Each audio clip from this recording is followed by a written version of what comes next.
High, আসসালামু আলাইকুম everyone. কেমন আছেন সবাই? এই ব্লগটাও বেশ একটা পুরনো ব্লগ, আর যেটা ছিল অলমোস্ট ডিসেম্বরের লাস্টের দিকের ব্লগ। আপনারা কম বেশি সবাই জানেন ডিসেম্বর 2025-এর শেষের দিকে বসিরহাট হরিশপুর পিকনিক স্পটে অ্যাডভোকেট সোনাক্ষী মন্ডল দ্বারা সকল মানুষজনদের জন্য একটা পিকনিকের আয়োজন করা হয়েছে, এবং এই পিকনিকে আমি এবং আমান ইনভাইটেড ছিল আমার গোটা টিম এবং গোটা ফ্যামিলি মেম্বার, এবং এর পাশাপাশি বসিরহাট সাব ডিভিশনের নাম করা উপস্থিত ছিল সকল ক্যাটাগরি আরো অন্যান্য ক্রিয়েটার্সরা। এবং ওই দিন ওখানে প্রচুর ব্যস্ত লাইফের মধ্যে থেকে বেশ একটা এনজয়ফুল ডে উপভোগ করেছিলাম আমার টিম মেম্বার্স এবং ফ্যামিলি মেম্বার্স এর সাথে। তো এট ফার্স্ট ওখানে গিয়ে দেখা হয়ে গেছে ভাইরাল পুচকির সাথে, এবং আমান ভাইরাল পুচকিকে দেখে হ্যান্ডশেক করতে চাইছিল। দুজনের ফ্রেন্ডশিপের মোমেন্টটাকে ক্যাপচার করে নেক্সট প্রোগ্রামস গুলো এগিয়ে যাচ্ছিল। তো ওয়ান বাই ওয়ান ক্রিয়েটর সংবর্ধনা স্টার্ট হয়ে গেছে, এবং আফটার ক্রিয়েটর সংবর্ধনা কিছুটা বক্তব্য রাখা হলো। ওয়ান আফটার দ্য আদার এক এক করে বক্তব্য ফিনিশ করার পর একটু এনজয় করে নিচ্ছিলাম ভাইরাল পুচকি র্যাম্প ওয়াক। তারপরে স্টেজে ডেকে নেওয়া হলো প্রেজেন্ট অনেক মানুষেরই পছন্দের সাবদুলকে, এন্ড ওর কিছু ডায়লগস বলে সবাইকে খুবই এন্টারটেইন করছিল এবং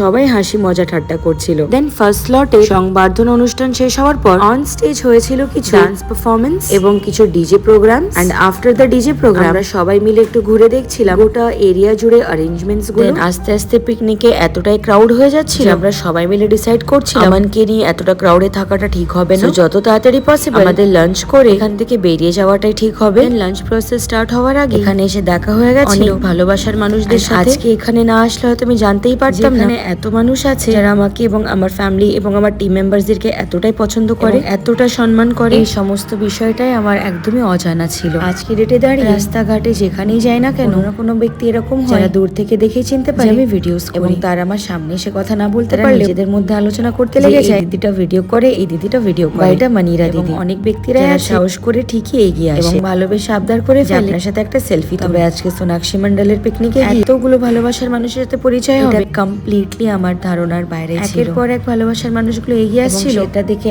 এতটা মোটিভেশন কাজ করেছে, নিজেই নিজেকে মোটিভেট করলাম যাই হয়ে যাক না কেন অলওয়েজ ভালোবাসার মানুষগুলোদের সাথে নিজের জীবনে কোনো না কোনো একটা মুহূর্ত ঠিকই তুলে ধরার চেষ্টা করবো ফরএভার। তার কারণ আমরা যখন আমাদের জীবন থেকে কোনো একটা পার্ট আপনাদের সাথে শেয়ার করি বা সোশ্যাল মিডিয়ার মাধ্যমে যখন আমাদের কোনো একটা চিন্তাধারা বা কোনো একটা এসেনশিয়াল টপিক আপনাদের সাথে তুলে ধরি, আপনারা সবাই যে মতামতগুলো আপনাদের কমেন্টস এর মাধ্যমে তুলে ধরেন সত্যি আমাদের জন্য খুবই ইন্সপায়ারিং এবং মোটিভেটেড হয়। থেকে বড় কথা হলো আজকে আমরা এই যে ক্রিয়েটার্স হয়েছি ক্রেডিট কিন্তু সম্পূর্ণভাবে আমাদের হার্ডওয়ার্ক এবং আপনাদের উপরে। তার কারণ আমরা যতই হার্ডওয়ার্ক করি না কেন আপনারা ভিউয়ার্স আমাদের কাছে আপনারাই সবকিছু। আপনারা আমাদের ভিডিওস গুলো দেখেন, পছন্দ করেন, ভালোবাসেন, কমেন্টস করেন, শেয়ার করেন, এই জন্যই আমরা লোক সমাজে ছড়িয়ে যেতে পেরেছি। So thank you so much all the viewers. আপনারা একটা ভিউয়ার সমান পার্সোনালি আমার কাছে একটা মোটিভেশন সমান। সবাই ভালো থাকবেন এবং সুস্থ থাকবেন। So end of the vlog.